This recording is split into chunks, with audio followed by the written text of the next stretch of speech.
Growing up, I lived in the middle of the woods. No neighbors for about a mile on each side, and we owned 60 acres of forest and a swamp after that. So I basically lived in the middle of nowhere. One summer when I was about 14, I was out in the middle of the woods playing with my dog, when I kept feeling something hit my elbow. I'd go to throw Max's ball and the bump would make me throw it straight up in the air. Assuming it was just me bumping it on the trees or something, I just ignored it. After the fourth or fifth time of it happening, I thought, well, this sucks. I'll just go home. Walking back, I felt uneasy, but I knew it was just me freaking myself out because we were alone. About an hour later, Max and I are at home on the couch when the garage door opens and he starts barking. I hop up to, go let my mom and dad in, even though they were home really early. I peered through the peephole and saw the door was still shut and no one was in the garage. Quieting Max down, I opened the door slowly and I called out for my dad. Nothing. No response at all. So I got out to check the door and it's still locked. Okay, sure. Weird, but oh well. Max heard it too, so at least I know I'm not going crazy. About 20 minutes later, I hear the door open again, and this time Max starts growling like crazy. I quiet him down again and just assume it's the wind or something making noise, even though by this point my heart is racing. I hear footsteps come up the stairs and think, oh geez, Dad really is home this time. And I hop up and run to the door. It starts to jiggle, so I run faster to let him in. I peep through the hole, and even though my hand is loosely around the jiggling handle, there's no one on the other side of the door. Terrified, I go hide on the couch with all the lights on, but Max is still growling. About an hour after that, I start to feel a little better even though I'm still terrified, and then I hear the door handle jiggle again.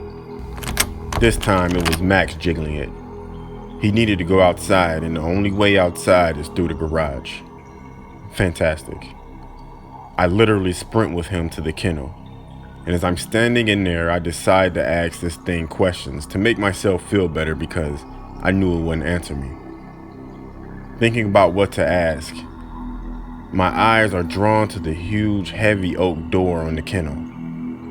It was always open because it was too heavy for me to move easily.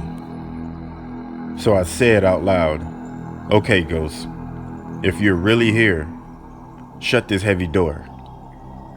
Then nothing. A minute goes by, nothing. Max is still sniffing around. I turn around and yell at him to hurry up, and then from behind me I hear click. I whipped around and saw the giant door had swung shut and latched. Okay, clearly it was just the wind. It wasn't really windy, but it was the wind, for sure, it had to be. So I proceed. "Okay, Ghost, that was the wind.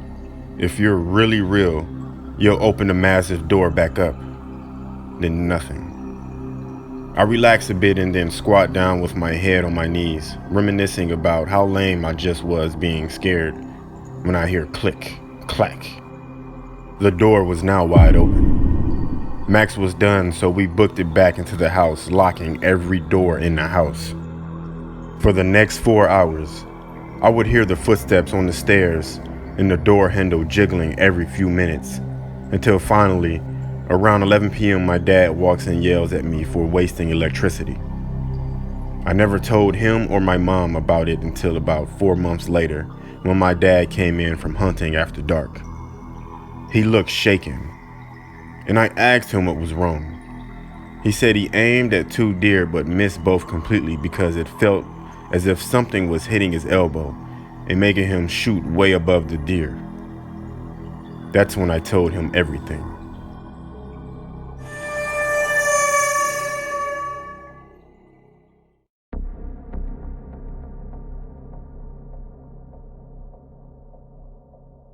A few years back, I rented an apartment from a friend of mine.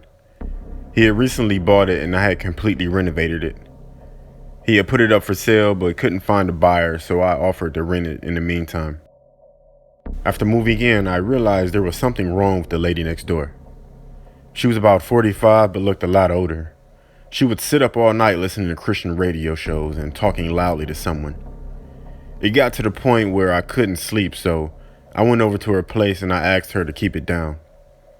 She opened her door and I got a quick peek. All her walls had crosses painted on them in different colors, and words like Jesus and angels scribbled everywhere.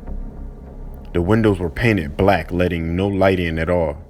It was damp, yellow-stained 50-year-old carpets, dog shit and cockroaches everywhere.